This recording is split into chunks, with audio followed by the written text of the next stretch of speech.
The live TV, सच सबसे आगे। नमस्कार, द लाइव टीवी आप देख रहे हैं, आपके साथ मैं हूं आदित्य कुमार। इजराइल हमास से लड़ रहा है, लेकिन ना कि फिलिस्तीन की सेना से। और हमास की कार्रवाई के बाद जिस तरीके से इजराइल के अंदर बौखलाहट का माहौल दिखा और जिस तरीके से इजराइल की गाजा पट्टी पर कार्रवाई दिखी, वो दर्शाती है कि बौखलाहट में इजराइल ऐसे कदम उठा रहा है जिससे आने वाले समय में उसके सामने ही मुसीबत खड़ी हो सकती है। क्योंकि तुर्की ने भी कह दिया है कि इजराइल ने जिस तरीके से गाजा पट्टी पर हमला किया उसको रोक दे, नहीं तो इसका परिणाम उसे भुगतना पड़ेगा और आने वाले समय में भी इजराइल इसका परिणाम भुगतेगा। तो ये आप समझ सकते हैं कि इजराइल की हालत इस वक्त क्या हो गई है। अब जो खबर हम आपको बताने जा रहे हैं वो ये है कि हमास को जैसे ही इजरायली सेना ने देखा, इजरायली फौज ने देखा, तो वो पीछे चली गई। वो क्योंकि जब हमास ने हमला किया था तो सेना के जवानों को ही निशाना बनाया था। इजराइल में जो आईडीएफ है, आईडीएफ के चीफ को भी हिरासत में लेने की बात कही गई थी। आईडीएफ के जो वहाँ सेना के अधिकारी थे उनको हिरासत में ले लिया गया। तो अभी कई ऐसे लोग हैं जो अभी भी हमास के कब्जे में हैं। इजराइल बार बार चिल्ला चिल्ला कर ये कह रहा है कि अगर उन कब्जाधारियों, जिनको कब्जा गया है, जिनको हॉस्टेज बनाया गया है, उनको अगर नहीं छोड़ा जाता है तो हम लगातार गाजा पट्टी पर कार्रवाई करते रहेंगे, यानी फिलिस्तीनियों को निशाना बनाते रहेंगे। और वहाँ फिलिस्तीनी नहीं बल्कि और भी अन्य नागरिक हैं वहाँ पर, उनको भी निशाना बनाया जा रहा है इजराइल की तरफ से। तो आप अंदाज़ा लगा सकते हैं, समझ सकते हैं कि आखिरकार इस वक्त गाजा पट्टी की स्थिति क्या होगी। वहाँ चारों तरफ मातम छाया हुआ है, सड़कों पर सन्नाटा पसरा हुआ है। आप अगर इजराइल की राजधानी की बात करेंगे तो इजराइल की राजधानी पर जब हमास ने हमला किया था तो उसके बाद उनकी सड़कों पर सन्नाटा हो गया था, वहाँ लोग दिखाई नहीं पड़ रहे थे। हाँ, बेंजामिन नेतन्याहू के द्वारा भले ही इस बात का जिक्र बार बार किया जाता रहा था कि हम इसकी जवाबी कार्रवाई करेंगे, लेकिन जवाबी कार्रवाई में जो गाजा पट्टी पर हमला किया जा रहा है वो कहीं ना कहीं निंदनीय है। और जो तस्वीरें आ रही वो बहुत कुछ बयां कर रही। देखिए, पहली तस्वीर मैं आपकी स्क्रीन पर दिखाना चाहता हूँ कि आप देखिए किस तरीके से ये इजराइल हैज गैदर्ड, मतलब इजराइल गैदर्ड हो रहा है N impressive amount of the equipments and man power near the border with the Gaza strip. यानी गाजा स्ट्रिप के पास इजराइल की सेना इकट्ठा हो रही है, गैदरिंग कर रही है। वहाँ पर इक्विपमेंट्स है, उनके पास मैन पावर है, सब कुछ है। लेकिन जिस तरीके से हमास ने कार्रवाई की और हमास ने उनके टैंकर्स पर बमबारी की, उसके बाद वो पीछे हटते हुए भी देखे जा सकते हैं। तस्वीर स्क्रीन पर देखिए आप कि कैसे ये टैंक आ रहे हैं, उनके पास मैन पावर है, हथियार है। इजराइल दिखाना चाह रहा है कि अमेरिका का सपोर्ट हमारे साथ है, अमेरिका खड़ा हुआ, अमेरिका में हथियार भेज रहा है, ब्रिटेन हमारे साथ खड़ा हुआ है।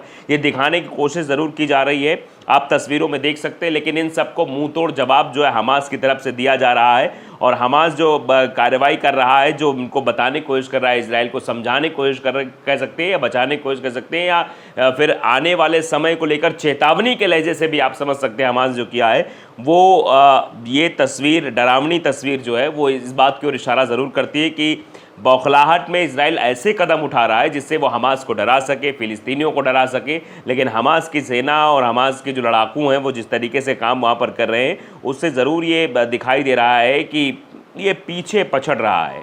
आप देख सकते हैं इसकी चर्चा भी हो रही है। क्या कुछ चीज़ें हैं वो मैं आपको बताता हूँ। दरअसल एक फ़िलिस्तीनी प्रतिरोध सेनानी गाजा नाउ को बताया कि हम एक इजरायली कब्जे वाले सेना शिविर में घुस गए और जब हम वहाँ पहुँचे तो हमने देखा कि सैनिक एक भी गोली नहीं चला रहे थे। वे पेशाब करने लगे और रोने लगे। उन्होंने हाथ उठाया और हमने उन्हें बाहर निकाल दिया। ये दरअसल जो ट्वीट किया गया है ये गाजा नाउ की तरफ से ट्वीट किया गया है। यह हालात को बताया गया कि एक फ़िलिस्तीनी प्रतिरोध सेनानी ने गाजा नाउ को बताया, गाजा नाउ चैनल है वो, उसको बताया जो फ़िलिस्तीन प्रतिरोध सेनानी थे कि हम एक इजरायली कब्जे वाले सेना शिविर में घुस गए और जब हम वहाँ पहुँचे तो हमने देखा कि सैनिक एक भी गोली नहीं चला रहे थे। मतलब इजरायली सेना के जो लोग थे वो गोली नहीं चला रहे थे, वे पेशाब करने लगे और रोने लगे। मतलब हमास के लोगों को देखकर इजराइल के जो ये बताया जा रहा है नाउ को, जो मतलब बताया गया है, उससे तो यही समझ में आता है गाजा नाउ के हिसाब से कि इजरायली सेना पूरी तरीके से डर गई। यानी वो हमास के सामने, हमास के लड़ाकों के सामने पेशाब कर दिया। यही बताया जा रहा है कि वे पेशाब करने लगे, रोने लगे, उन्होंने हाथ उठाया और हमने उन्हें बाहर निकाला। हम पैदल ही गाजा लौट आए। हर बार जब हम गाजा के करीब पहुंचते हैं तो हमें एक और सैनिक मिलता है जिसे हम अपने साथ ले जाते हैं और अपने साथ गाजा ले जाते हैं। वे कायर सैनिक हैं जो सीधे टकराव का सामना नहीं कर सकते हैं।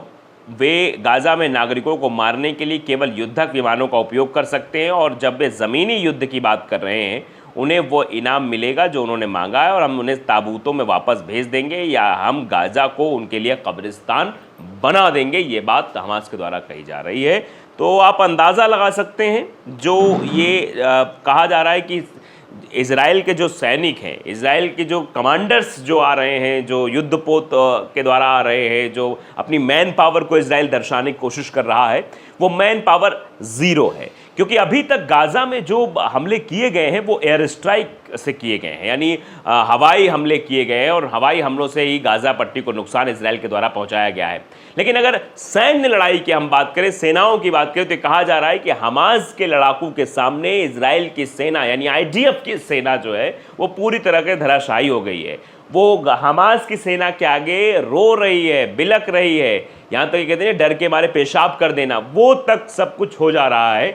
आप जो ये बताया जा रहा है गाज़ा नाउ के द्वारा, वो स्थितियों से तो वैसा ही लग रहा है। तो ऐसे में इज़राइल किस बात की हवाबाजी कर रहा है? इज़राइल क्या दिखाना चाहता है? इज़राइल क्या बताना चाहता है? क्या वाकई में इज़राइल ये दिखाना चाह रहा है कि नहीं, हम तो बहुत मजबूत हैं, हम स्टैब्लिश हैं, हमारी टक्कर कोई नहीं ले सकता, हमारे पास सेना है, हथियार है, बड़े बड़े देशों का हमारे पास सपोर्ट है? तो ये सिर्फ दिखावा है? या फिर ये भी कह सकते हैं कि हाथी के दांत दिखाने के कुछ और खाने के कुछ और होते हैं, और जो खाने वाले दांतों के बारे में हकीकत पता लगती है तो ये पता लगता है कि भैया अभी तो बहुत पीछे है, बहुत कुछ करना बाकी है। क्या होगा ऐसे में? ये सवाल भी अपने आप में खड़ा हो जाता है कि फ़िलिस्तीन जो लगातार प्रताड़ना सह रहा था, जिसको इज़राइल द्वारा इन सब चीज़ों का डर दिखाकर, चाहे वो सेना का डर दिखाकर या अन्य देशों के सपोर्ट का डर दिखाकर, अपनी क़ुव्वत दिखाकर, मतलब अपने आप को इस्टेब्लिश करने की कोशिश लगातार इज़राइल फ़िलिस्तीन के सामने करता रहा। और फ़िलिस्तीन ये सब देख रहा था, सुन रहा था, समझ रहा था। और ये पिछले 8 महीनों से इसकी स्क्रिप्ट लिखी जा रही थी। जो हमला हमास की तरफ से हुआ है, ये दरअसल कहते नहीं कि एक लिमिट होती है, जब वो लिमिट क्रॉस हो जाती है तो फिर उसके आगे तो आप समझ सकते हैं। क्योंकि एक फिल्म भी आपने जय हो देखी होगी सलमान खान की, जिसमें वो कहता है कि आम आदमी को उंगली ना कर, नहीं आम आदमी क्या कर सकता है, वो जग जाता है तो ऐसा हो जाता है। तो यही सब चीज़ें हैं कि बार बार फ़िलिस्तीनियों को निशाना बनाया जा रहा था। तो उसके बाद वो रिएक्शन, एक्शन का रिएक्शन जो है वो 8-9 महीने बाद दिखा है। और उसका जिस तरीके से दिख रहा है, इसमें जो सैनिक हैं इज़राइल के, उनकी हालत ख़राब होती चली जा रही है। क्योंकि यहाँ पर स्वाभिमान की लड़ाई है, क्योंकि यहाँ पर अपने अस्तित्व की लड़ाई है। 10 जगहों को फिलहाल कब्ज़ा जो छुड़वा लिया है फ़िलिस्तीन के नागरिकों ने और हमास को कह सकते हैं, और खुशी मनाई है। और अब बताया जा रहा है कि और भी जो हिस्से जो इज़राइल के द्वारा कब्ज़ा किए गए थे फ़िलिस्तीन के, उन पर भी जो है फिर से कब्ज़ा प्राप्त करने की, पुनः कब्ज़ा प्राप्त करने की कोशिश ज़रूर हमास के द्वारा और फ़िलिस्तीन के द्वारा की जाएगी।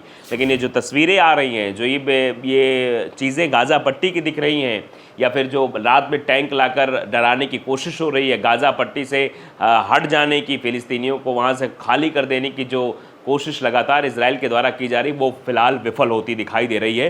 क्योंकि हमास वहाँ मौजूद है और हमास के लोग कह रहे हैं कि आपको कहीं जाने की ज़रूरत नहीं है, हम आपकी सुरक्षा करेंगे, हम देखेंगे।